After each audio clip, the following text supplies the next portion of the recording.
পানি বাড়তে শুরু করায় ব্রহ্মপুত্র নদে শুরু হয়েছে ভাঙন। আতঙ্কে গাইবান্ধার ফুলছড়ির কয়েকটি গ্রামের কয়েকশো পরিবার। স্থানীয়রা জানান, গত 2 সপ্তাহ ধরে উত্তর উড়িয়া থেকে কটিয়ার ভিটা পর্যন্ত প্রায় 3 কিলোমিটার এলাকায় নদে তীব্র ভাঙন শুরু হয়েছে।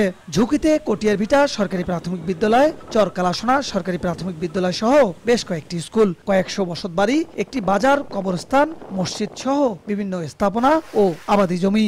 বাড়ি ঘর দুয়ার এগুলো তো ভাঙতেছে, কিন্তু এখানে ব্যবসা প্রতিষ্ঠানও আছে, কিন্তু আমাদের এখানে তো দ্রুত কাজের প্রয়োজন। সরকারি যেটা স্কুল, সরকারও কোনো পদক্ষেপ নেয় না। এখানে আমরা আশা করি সরকার থেকে একটা ব্যবস্থা অতি দ্রুত নেওয়া হোক। ভাঙন রোধে জরুরি ভিত্তিতে জিও ব্যাগ ফেলার ব্যবস্থার পাশাপাশি স্থায়ী প্রতিরোধ প্রকল্প নেওয়া হবে বলে জানালেন পানি উন্নয়ন বোর্ডের কর্মকর্তা।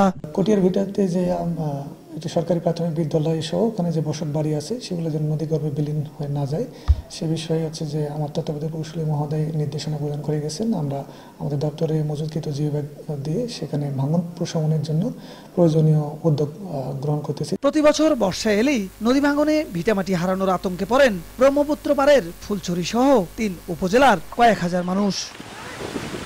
বর্ষার শুরুতেই ফুলছড়ি উপজেলার উড়িয়া ইউনিয়নের প্রায় 3 কিলোমিটার এলাকার 5 শতাধিক পরিবার পড়েছে নদী ভাঙনের হুমকির মুখে। প্রায় 2 সপ্তাহ থেকে ভাঙছে বসতবাড়ি, আবাদি জমি। এতে হুমকির মুখে পড়েছে এখানকার সরকারি বিভিন্ন প্রতিষ্ঠান সহ বসতবাড়ি। দ্রুত এই এলাকাটিতে জরুরি কাজ করার দাবি এলাকাবাসীর। বিপ্লব ইসলাম, সময় সংবাদ, গাইবান্ধা।